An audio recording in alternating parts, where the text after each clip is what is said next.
Tick-tock, tick-tock, tick-tock.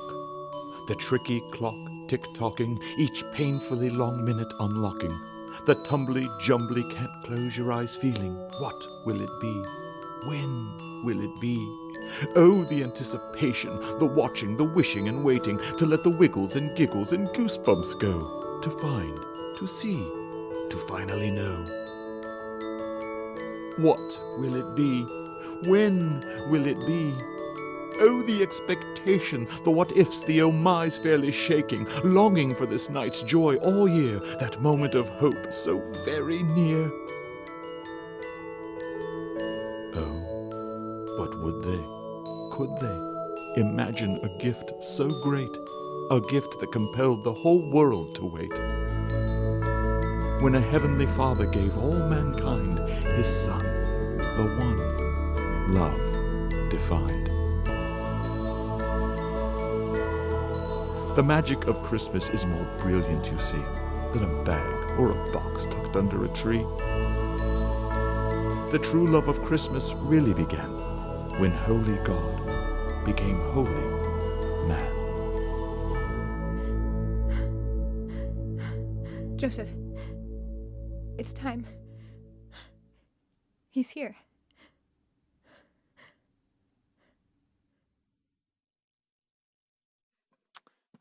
Tis the season we remember that Jesus has come for us. How you guys doing this morning? You good? Should be good.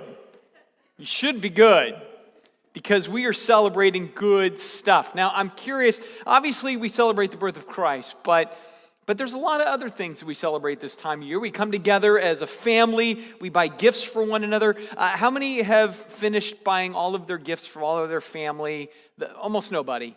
Really, that's it. So how many have a lot of things to do still? There it is. That's what I'm expecting. No wonder you're like, oh, we got to get out of here, so I'm going to go get more stuff. So I get that. So how many of you would be in the camp that says, you know what, if we got snow on Christmas Day, we would be happy? How many are those people? Thank you. How many people would rather be in Hawaii or in Mexico doing that? We will pray for those people. All right, so that is perfect. Well, I want to get started today with a word of prayer, get us set up for what we're going to do. So let's go ahead and pray together. Jesus, I thank you for the fact that you have come into this world for us. And I pray today as we just kind of remember the potency and the power and just the grace given to us, you as the great gift. I pray that today as we remember that, our hearts are knit to you.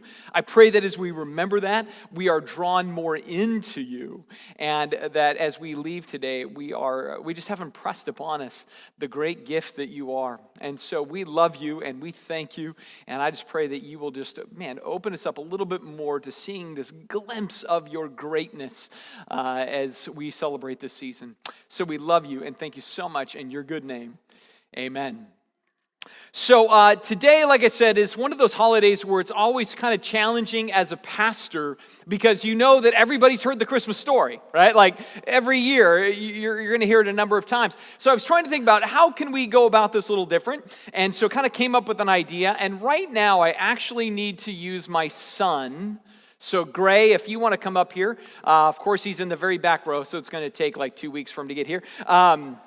But I'm going to bring him up here, and we had this in the first service as well. So again, this is just kind of, you got to do it for both services, everything else. Matter of fact, give my son a hand, if you will.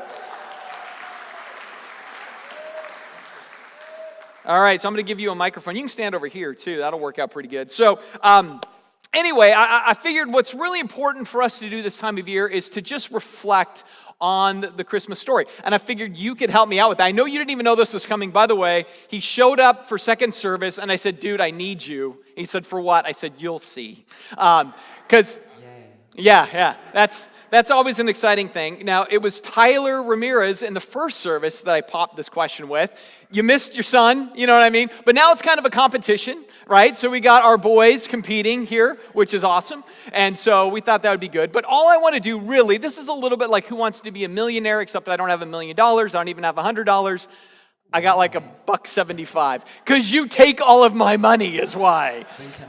Yeah, I figure that's what you want. That's what Tyler said too. He wanted the $1.75. All right, so So I'm going to ask you some questions about Christmas, and we're going to have the questions on the board, and then we're actually going to give you 4 options for answers. So it's like multiple choice. I mean, yes. Yeah, so that helps you out a little bit, but it's so we can all see how well we know the Christmas story, because again, we hear it so often, we should know it pretty much by heart now. So how about this, for example? How did Mary travel to Bethlehem? Was it on Pegasus, on Joe's back, on a donkey, or unknown? What would of those 4 answers, how would you say she traveled to Bethlehem?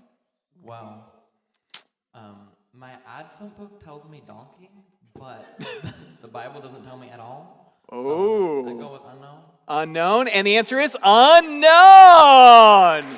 Pretty good. Now Tyler was adamant before I even brought up the answers. Donkey! I'm like, donkey's in Shrek. Donkey is not in the birth narrative. There is a donkey in the Old Testament. He talks. That's different. But no, we're never told what animal Mary rode. We kind of just put it on our Christmas cards and that kind of thing, but it is unknown. How about the next one? So right now you're 1 for 1, so you're doing good. When is Jesus' birthday? Is it July 4th, December 25th, February 30th, or unknown? Unknown. Unknown. That is correct. It is unknown. We celebrated December 25th, but we don't really know when. If anybody says February 30th, they're broken. Now, I'm a February birth kid, so I know there's no 30th in February. Some of you right now are learning that for the first time. I understand. But yes, we don't know when Jesus was born. It could have been anything except for February 30th. How about this? What did the angels do when they appeared before the shepherds? Did they just speak? Did they sing? Did they whisper? Or did they blow trumpets? What would you say they did? They spoke, they sang, they whispered, they blew trumpets. This is in the Gospel of Luke. Was it blue trumpets? Well, the answer is they spoke. I know. It seems like such a letdown. Right? But right, we normally think they sang or they blew trumpets, but it says the angel spoke and said, peace on earth, goodwill. So they didn't sing, they spoke. It was a little bit like a battle cry, like Spartans, right? But it's peace instead of war. Anyway, so next one. Who all came to see Jesus on the night he was born? Now here you can pick more than one if you would desire. But was it the shepherds? Was it the wise men? Was it the drummer boy or Chuck Norris? Chuck Norris. Chuck Norris. All right. So who would you say? And if you want, you can pick more than one. You can just stick with one. You don't have to. It's up to you. Wise men. So is that your final answer? Wise men? Oh, dang it. Now, if you were listening to Trent's thing, Drummer Boy, yeah, he's fictician. That song was written in 1941, but whatever. All right, so, somebody brought up the answer. Whoa, yeah, a little. And shepherds. Only shepherds. No wise men? Oh, I guess on his actual birthday. Right, because it's who came to see Jesus on the night he was born. Question. That's right. It's a real, see, Tyler thought it's a trick question. You read the story, on the night he was born, shepherd. All right, here's where it says, it's me and Bible against 2 high school students, all right? Winning. All right, so, but on that, right, so we're here to teach too. So the wise men didn't show up for at least a couple of years, actually, probably by the time Jesus was 2. So again, a little bit different. We see that in the Gospel of Matthew, chapter 2. So next question then, getting to the wise men. How many wise men came to see Jesus and where did they find him? So was it, let's look at the answers, 3 and they found him in a stable? Was there who knows how many and they found him in a house? Who knows how many and they found him in a tent? Or 3 of them showed up and found him in a condo? Which one would you go with for how many wise men came to see Jesus and where did they find him? I feel like this is another. You're a pastor's kid. Don't blow this. All right. So, what would you say? Dang it. You sound like Napoleon Dynamite now. My lips are really bad. Is it 3 in a stable? It is not 3 in a stable. Nobody knows how many in a house. It is in a house. Yeah, we don't know how many wise men came to find Does the Bible Jesus. say 3? It doesn't say 3. It says there was 3 gifts given by these wise men, but it does not say 3 wise men. In fact, when they roll in, there's so many of them that it makes all of Jerusalem nervous because they show up. And then they find him in a house, and he's probably about 2 years old. So when we sing the song, We Three Kings of Orient Are, it should be We Three Kings of Orient Aren't, all right? Because they're not kings, they're not from the Orient, and they're not 3. And I'm really glad that Trent didn't sing that song today, or I would have to. Instead, we sang the little drummer boy, the guy that showed up at the birth. All right, so how many did you get out of those? 2? All of them. All of them. You know where sinners go. Liars. Oh, Not so ask forgiveness. so what did you get? You get 2 right? 3 right? 2 right? How many did you get right? More than 2 right. Yeah, because he got that wrong. So I think you got at least 2, maybe 3. What did he get? I'm going with Mom, what did he get? 2 or 3? He got 2. Well, Tyler got 1, so you win! and apparently I lose as a parent for not teaching you properly. So Tyler said he felt lied to, and I said I lay that at the feet of your parents, but now I lay it at the feet of me as a parent because you didn't know. Give Gray a hand. Thank you so much. So now you know a little bit more about the Christmas story than maybe you went in. So when you go home today and you see your nativity, I want you to take your 3 wise men out of the nativity, go to the far east side of your property, deposit them there, and bring them around in 2 years, and it'll be good to go. So, right? And then when they find baby Jesus, he'll actually be walking around in a house someplace. So you got to bust that out too. So, but these are some of the things about the story where we hear it so often, sometimes we don't always reflect on what the full content of the story is. Now, throughout this week, today, throughout the week, coming into next weekend, there's going to be a lot of different churches and a lot of different places, and they're going to be looking at this story that's so familiar to us from all different angles, right? So some people are going to look at it, they're going to focus on Mary and what Mary was going through in the birth of Christ. Others are going to look at Joseph and the decisions he had to make. Some people are going to look from the shepherd's vantage point or the wise men. Some will even look from Herod's perspective, the king that opposed Jesus, or even the religious leaders and their take on Jesus coming into the world. So oftentimes, during the Christmas season, we look at all of those players and then kind of peer into the story. And as I thought through what to talk about today, I decided to go a little bit different of a route and to not look at any of those characters and how they saw the story unfold, but rather to look at the story in a lot of ways from God's perspective. Right? So this is God's vantage point. It's less about what happened 2,000 years ago, and it's more about why this happened. And when I raise that why, it's important to me because I think about even what we appreciate in the Christmas season. One of the things that many of you are going to do over the course of this next week and going into next weekend is you're going to get together as family, right? And this is one of the things we love about Christmas is that all the family comes together. It's, it's a time of joy. It's a time of levity.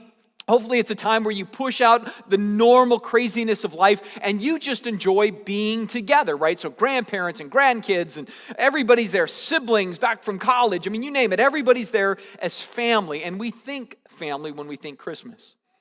But if we also look from God's perspective, we will find that the Christmas story is massively laden as a family story. It's about creating family, and it's the essence of family, but it's just in a different way. Now, if we were to look in the Gospel of Matthew or the Gospel of Luke, that's where we find these stories about the birth of Jesus, right? And if you were to look in either one of those places, you would see all sorts of details, many of the things we just went through in that little quiz, but you're not necessarily going to find the notes of family, all right? You're not going to find those little clips of how Jesus came into the world and makes family. But if you went to another place in the New Testament, you would find that. Now, I think about my friend Paul. Here's this guy, and he's writing to a bunch of Christians in Asia. And he's trying to remind them of who they are in Jesus, what Jesus has done for them, how Jesus has changed their life, and they need to stay with Jesus as opposed to other things that they're wanting to kind of glob onto. And it's in this particular little letter, it's called the book of Galatians, or the letter to the Galatians, that he actually tells this little nugget of a story of the birth of Jesus. So a lot of people don't realize that you'll find something about the birth of Jesus there in the book of Galatians, but we do. And in Galatians chapter 4, where I'm taking us this morning for just a couple of minutes here, you begin to see this story unfold and how Christmas then, the birth of Christ, is all about family. Now, as Paul opens this up, it's a part of a bigger argument or a bigger discussion that he's having. And again, like I said, these people in this particular place in Asia, they're kind of losing sight of who they were before Jesus. And so Paul's kind of bringing them back to that. And so his argument is reminding all of us what our lives were like apart from Jesus. He's building kind of a case.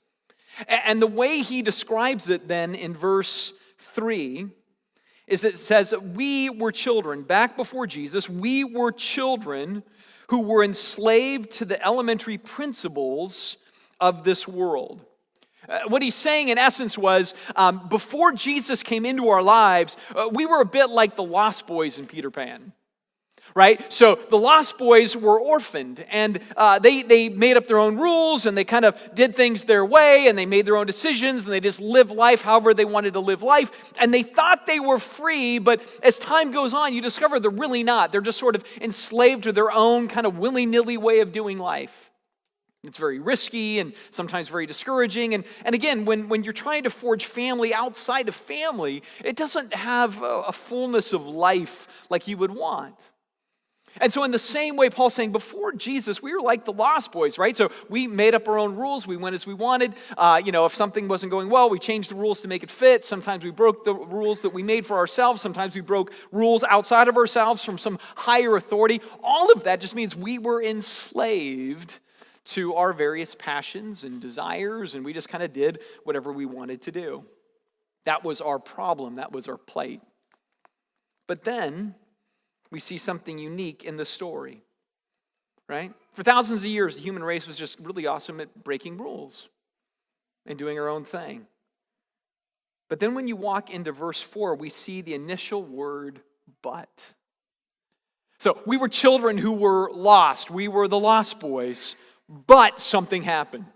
Anytime you come across a but in the Bible, that's usually a sign that something massive is going to shift. This is seismic. There's going to be this new way of seeing the world. And here it says, but when the fullness of time had come, God sent forth his Son. See, I love that, when the fullness of time had come. Literally it says at just the right moment, right? So if it had been 500 years before, it wouldn't have been the right time. If it would have been 200 years after, it wouldn't have been the right time. We separate the calendar into BC and AD because right there, when you look at the calendar, that little hash mark that separates those two things, that's just the right time. Right? A little earlier wasn't the right time. A little later wasn't the right time. It reminds me of Gandalf with Frodo. A wizard arrives exactly when he expects to. Right? And so this is the perfect moment. The Roman Empire had built roads everywhere. There was a common language shared among all people. Even though they had their own language, they had a common language. And this is exactly when God says, I'm going to deposit into the world the greatest gift humanity will ever experience. I'm going to send my Son. Now that little idea, send my Son, tells us something about Jesus. And that's before Jesus was born into the world, Jesus already was. Right? The Father sends the Son from himself, which means the Son has always been. Jesus the Son is God. Jesus the Son has always been with God. And when Jesus was with God, he was King of Kings and Lord of Lords. And all bowed to him. He bowed to none. Right? But somewhere in eternity past, the Father and the Son said, there's going to come a time where I'm going to send you. And the Son says, I'm going to agree to go and be sent of you and come into the world. Why? Because they're the Lost Boys, because they're the orphans, because they are familyless. And more than that, they are estranged from us. We have a broken relationship between us and God. And so the Father's going to send the Son to restore. And so it says, he sent the Son. And the Son was born of a woman. Right? This is the birth story. The Son sent of God, who's always been, is fully King of Kings, fully Lord, infinitely glorious, comes to a teenage girl and her fiancé. I mean, what a different story. Jesus doesn't come, riding a white horse. He doesn't come descending on some awesome giant eagle. He doesn't come as a full-grown man. He's born as a baby, right? He comes to this simple family in a somewhat difficult context. Doesn't go to a wealthy family, just goes to a guy swinging a hammer, right? And his wife-to-be. But this is the way God is going to do it. God becomes a man. And he enters into our condition, right? So he enters into the same things that we're challenged by. He enters into a realm of pain and a realm of disappointment and a realm of hurt and a realm where sometimes your friends aren't always your friends. And he enters into a world in which there's temptation and all sorts of other things. I mean, this is the world he comes into. So when God comes into the world, he comes as the humblest of all. In fact, Paul even talks about that. He says, you know what? We need to have the same mind that Christ had, who even though he was God, made himself the ultimate servant, came under everybody else to lift them up and lift them high, because that's what he seeks to do. He comes born of a woman, even though he is God. Not only that, it says he was born under the law. So he comes into the same mess that we are in, faces the same challenges that we face, and submits himself to the same law that we're all under. Now, here's the thing about being born under the law. We're all born under the law. The difference is we're all black sheep when it comes to the law. Right? We're awesome at taking whatever the law is and then figuring out a way to twist it to suit our own needs or to avoid it completely because it gets in our way. Right? But Jesus comes in contact with that law differently. If you look in the Old Testament, there's 650 plus laws. And then there's all these extensions of all of those laws, and you get into the New Testament, and there's a whole lot more do this and don't do that kind of things. So when you look at all of it, there's literally in the Bible like thousands and thousands of laws and rules and expectations and things we're called to, things we're supposed to do, things we're not supposed to do. And every single day, I guarantee you, I break many of those things even when I don't want to or realize it, or I'm not even conscious of the fact. That's what I'm going to do. But Jesus comes into the world and 100% does them all perfectly. See, that's impressive to me because I realize Jesus had siblings, right? Like he had brothers and sisters. I have brothers, and I know, especially when I was younger and I would be with them, it was very easy to sin when you have a brother in your life, right? They either lead you in it or they cause it to just erupt out of you. It doesn't matter either way, right? But Jesus had siblings, and he never started it and he never finished it. Right? Like he's that guy. He was the guy that would never peek at his presents. He never lied to get out of anything. He didn't break any of the rules. Everything he was supposed to do, he did. Imagine Mary and Joseph telling the other kids, why can't you be more like your brother Jesus? He never does anything wrong. But he never did anything wrong. He submitted himself completely to the law, born of a woman, born under the law. Now we could say, well, why was he born under the law? What does it mean that he fulfilled the law? Just so he could brag? Just so he could be the good kid on the block that everybody else was measured against? Now, here's what Paul says here in Galatians. He submitted himself, born of a woman, born under the law. Why? To redeem. To redeem those who were under the law so that we might receive adoption as sons. Now, this word redeem is kind of an important word in the Bible, and sometimes, especially having the kids in the room, maybe a hard word to grasp. Redeem just means to purchase something's freedom. So if you redeem something, you redeem it to purchase its freedom. So kids in the room, how about this? Christmas is a week from today, and you're going to wake up on Christmas morning, and you're going to open presents, and you're going to get all sorts of things. And maybe amidst some of that, you might have some family members that just give you money, because money you can then go buy whatever present you want, right? So you receive this money. So let's say you have $100 by the end of next Sunday on Christmas Day. And so you tell your parents, Mom and Dad, I've got $100. I know what I want to do with this money. And they go, great, what do you want to go buy? And then you say, I want to go to the pet store and buy an animal. Mom and Dad love it when you ask for an animal. Ask for an animal. So you go, I want to go buy a pet. I want to go buy an animal. And they go, okay. So they take you to the pet store and you go in and you go right to the birds. And you find a bird and you say, I want that bird right there. And the person says, all right, it's going to be $89.50 plus tax, all right? And so you're like, all right, well, I got $100, so I can do this. And so they put a little bird in this little cage for you and everything else. And you walk out the store, and no sooner do you get out the store, you open up the door and you let the bird go. And your parents are like, why are you letting the bird go? You bought a pet. No, I wasn't really buying a pet. I was redeeming the bird. I purchased it to free it. Right? Now, in the same way, that's very much what Jesus was doing for us. Right? God comes to this woman, and he's born of this woman, and he grows up, and it's not just sweet Lord baby Jesus. He grows up into a person, right? Grows up into a person, and he's under the law perfectly, and he does it all. Why? Because he wants to free us. He wants to pay the price for us and free us so that we might have true freed lives in which there's hope, in which there's joy, in which there's purpose, in which there's contentment, in which we face life differently. I mean, that's why he frees. And so he comes to redeem, but not just that. Notice what it says. It says he came to redeem us as we were under the law, but more than that, he does it so that we might receive adoption as sons and daughters, that we might become God's kids. Now, this idea of adoption is really pretty potent. Now, as kids come to families, there's really just fundamentally a couple of ways. The first is probably the more expected sort of way, which is, husband and wife say, you know what, let's start a family. And from that, they have biological kids. And most of the time, that can go relatively easy. I mean, there can be challenges. And again, sometimes we understand that there's families where it's very hard to have a child, and maybe they never can. But kind of the general thing is people are able to have kids biologically in a somewhat efficient sort of manner.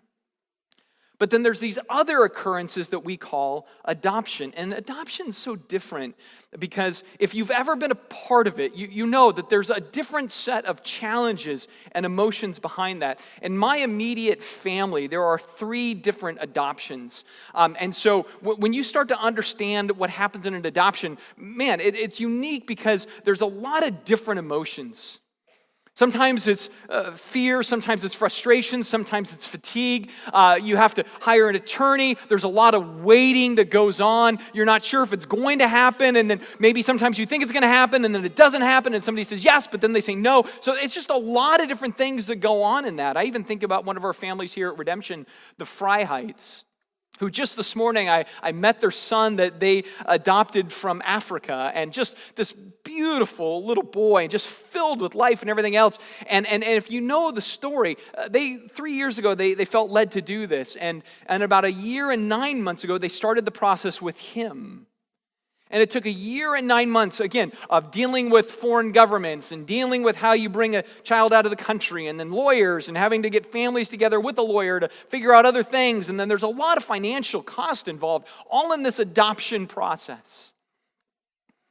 So when you think about what it takes to adopt, it shouldn't be shocking then that what God chooses to use in his language with us is that we're adopted. It's not just simply that, oh, I had kids. But rather, he went through the types of measures that are required for a parent to adopt. I mean, that's what he does for us. This is why when we read the story, that, again, we were kind of in our own bad spot, and we were not a part of the family. We were the lost boys. But then God sends, and he comes to a woman, and then he grows up under the law. Why? Not just to free us, but to make us family, to adopt us. Now let's take it a step further. Let's say it's myself and my wife Ellen, and we decide that we want to adopt some kids from the African continent. So we think it through and everything else. Well, this is what we want to do, and so we hire the attorneys, we go through the paperwork, we do all of the things that are necessary, and then the time comes to go and get our newly adopted kids. And so what we decide to do is we send our one and only son, we send my son who is up here, Gray. Say, Gray, we're going to send you to Africa to go get the kids. But part of it is this: you will have to die on the continent for them to be our kids. You will have to give yourself so that these kids that aren't, quote, our kids, can be our kids.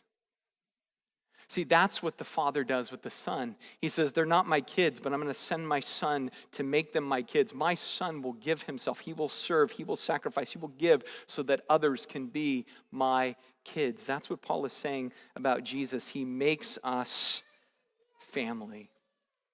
And because of that, it says in verse 6, and because you are sons, God has sent the Spirit of His Son into our hearts, crying, Abba, Father. I mean, again, it's not just like some daddy warbucks kind of thing.